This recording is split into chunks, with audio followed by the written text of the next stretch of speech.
Si Maharlika ay nagiging diktador sa mga OFW na mga DDE supporters na mga bubo at tanga katulad ni Maharlika. Alam nyo kung bakit tinatawag ko siyang diktador.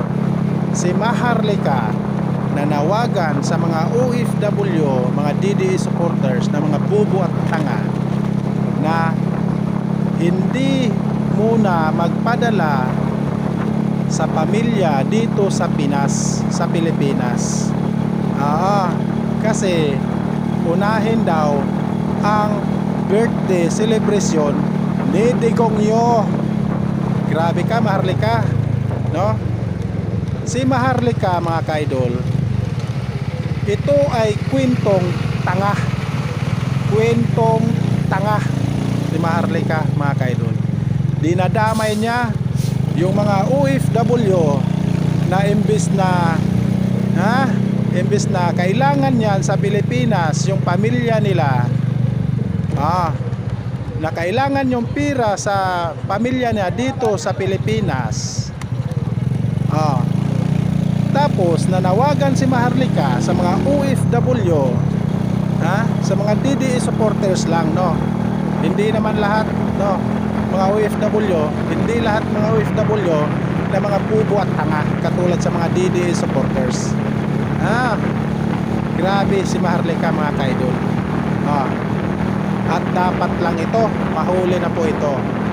Dapat maaksyonan na po ito si Maharlika.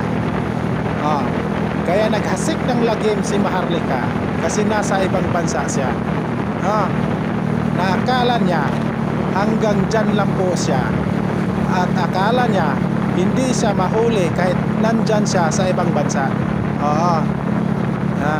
Pakinggan po natin, mga kaidol, kung anong sinasabi ni Maharlika, mga kaidol. Pakinggan po. Wala munang magpapadala ng pera or maybe on. Basta March, ang importante yung birthday niya. Iparamdam natin yung bangis ng mga Filipino abroad, not only OFW. Wala munang magpapadala ng pera or maybe on. Basta March, ang importante yung birthday niya. Iparamdam natin yung bangis ng mga Filipino abroad, not only OFW. Anong masasabi nyo, mga kaidol, ni Maharlika, mga kaidol?